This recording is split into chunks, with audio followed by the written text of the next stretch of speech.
Good afternoon. Good afternoon. It's a pleasure to be here. I'm Dr. Robin Renee Sanders, and I'm currently the CEO of FEEDS, which is an advocacy initiative looking at global issues around the world, particularly development issues, and advocating for them.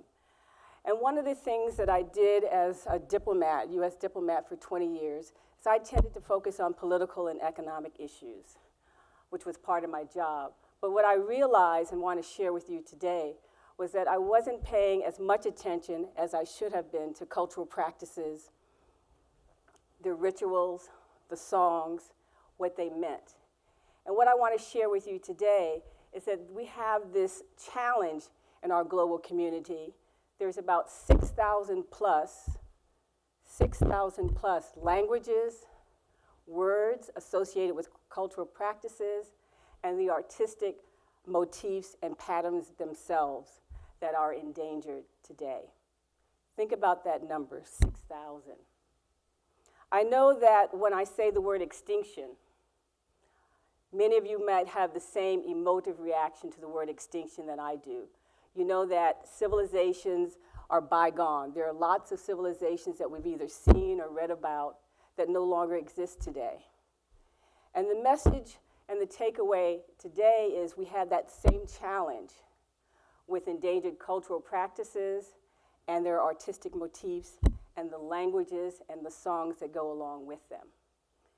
And when you think about that, if I were to tell you that in December 2016, the mighty giraffe that I had an opportunity to see in Kenya and Southern Africa was put on the endangered species list. But we don't have a same kind of list globally for endangered practices, their songs, their rituals, and even the words associated with them. So what happens when these things disappear? It means that they are gone forever, that we lose something as humankind and as a global community. What I learned when I was doing my research on this at Robert Morris University in Pittsburgh was that there's this transcendental moment that takes place. Nobody says, let's not teach this anymore. Nobody says these words are not useful to our community anymore. It just sort of happens. And that period of time is called moribund. And I know that we all know what the word moribund means. But in this particular case, for cultural practices and their artistic motifs, the word moribund means it's no longer being taught to the next generation. So whatever that vanguard generation is, whether they're in their 50s, their 60s, their 70s, or even in their 80s, the practice, the words, the rituals, and the songs are no longer being taught to that next generation, which means that when that vanguard generation moves on to walk with the ancestor, those words, those rituals, those artistic cultural practices disappear. So the example that I want to talk to you about in depth, my own personal experience with it, is called uli. And it was traditionally done by the Igbo of southeastern Nigeria, what was traditionally their homeland area. But in general, worldwide, you have really two types of communities that tend to be in this situation. You have hunter and gathering communities. Yes, there are a few of them still left in the world. I've had the honor, and I consider it an honor, to have been in pygmy villages in Central Africa, in the Republic of Congo, in Bushman communities in the Kalahari Desert in Southern Africa. But we also have them here in the United States, particularly Native Alaskan communities like the Inupiat in North Alaska in the Barrow area. And then you, of course, have them in the Amazon, and you have them in Southeast Asia and places like Australia as well. The uli example I'm going to highlight to you today, and you see some of the wonderful, creative, and artistic motifs that are part of this ritual, I think is a good example because it has a number of elements. When you think of cultural practices and patterns, it includes a lot of things: the rituals, the songs, the dance, and the words. And uli has all of those things. You will meet some of the women that I had the honor to hear their life stories about uli with. I call them legends because they were in a situation where they were trying to protect something extremely important to them that they had learned from their mothers and their grandmothers. Uli is a matriarchal practice. It is done on the body. It is done on the walls of deity shrines. And for me, it was a very emotive experience to hear these women talk about how something very important to them was being lost. And so I call them legends because they were fighting this taboo, not only of modernization encroaching on their environmental habitat, because they had spiritual connections to animals and flora and fauna and reptiles, but they also had it to deities, things that they worshiped that were part of their spiritual awakening. So these were the challenges they faced, and I consider them legends because they were trying their very best to hold on to something that was historically important to them. So when I talk to you about Uli today, it is several things. It is the overall cultural practice, of course. It is the plant. The plant itself is called Uli, from which the ink is made, from which the motifs then are made, that are then celebrated in the rituals and the song and the dance. And these are the things that are disappearing in that 6,000 plus number that I shared with you in the beginning. So listen to Lebe. Madame Lebe is in her late 80s. She's telling me there about her mother and her grandmother and the communal activities. I was accepted into the village, and that's something that was really an honor for me to be accepted into the village. You see Madame Martina then practicing. You hear the wonderful celebratory music and dancing that is the start of the activity. I wanted to feel what the motifs and the ink felt like on my hand. And Madame Lebe is there putting the motif on my hand.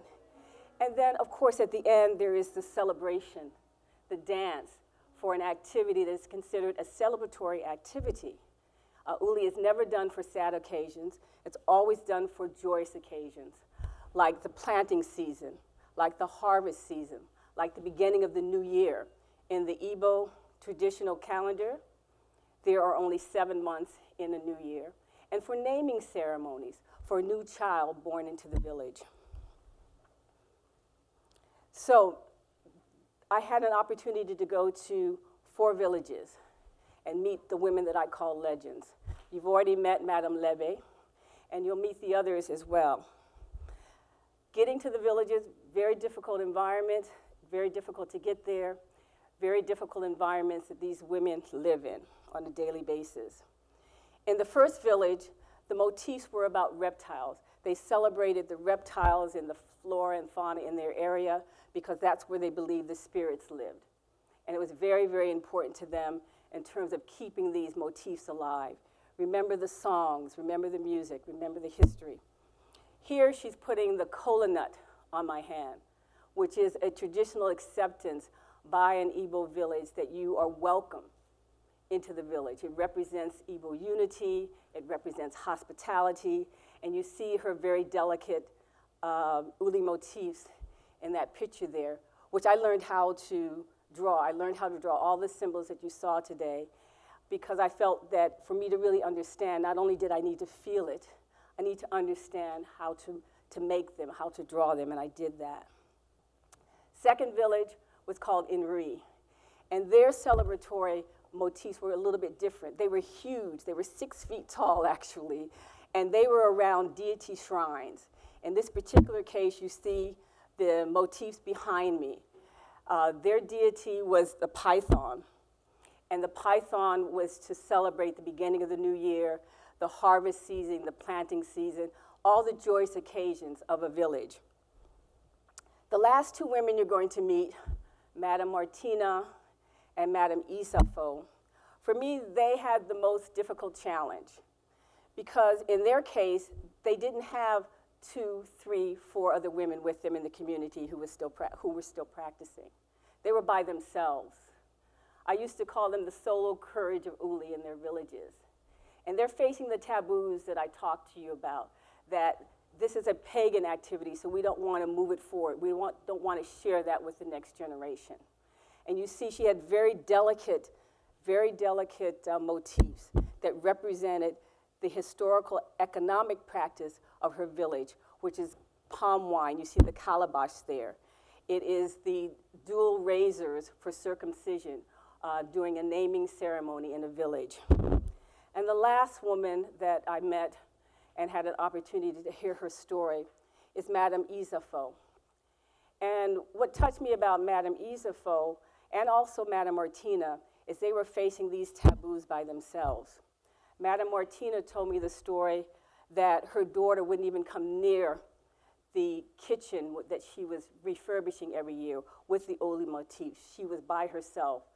And I actually had an opportunity to witness that because as she was telling me this story, there were two women on their way to do fishing. And when they saw her practicing and putting Uli on her home, they both stopped in their tracks like they were going to be tainted by this horrible activity. And they made this wide swath around her so they wouldn't be tainted by it. Madame Izafo had the same challenge being by herself in her village. In fact, her family tore down her traditional clay home and they put up the cement structure that you see there behind her. And they thought, if we do this, she will not practice anymore because she can't put these motifs on a cement structure. And I remember her chuckling to me when she was telling me this story, saying, I fooled them all. I still was able to put Uli on my home. And you see the signs and symbols there on her home. And she asked me to take an official pose, an official picture of her, which is what's there. Because she said, I want to be remembered for this Uli when I pass on.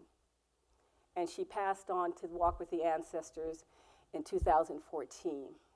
And I sent this picture and that quote back to her village so that it would appear in her obituary because I promised her that I would always advocate for disappearing and endangered signs and symbols.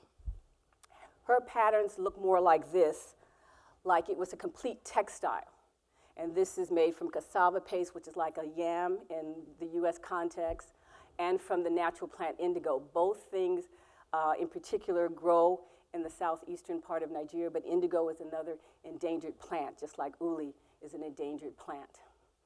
So it made me think, how far could I find any reference to uli? And I was able to go back to 1745, and I found a journal written by, as luck would have it, a Nigerian who had been taken from his village in 1745. He thinks he's about 9 years old at that time. He was taken to the Caribbean in the slave trade and then on to Britain, where his master then taught him how to read and write.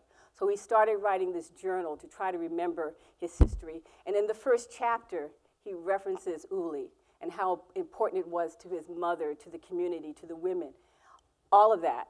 And it was very, very important for me to understand that how deep it was embedded in the community. And some of the research shows that it goes back way into the 1600s and earlier. Every time in life, every now and then, we have a concentric circle moment.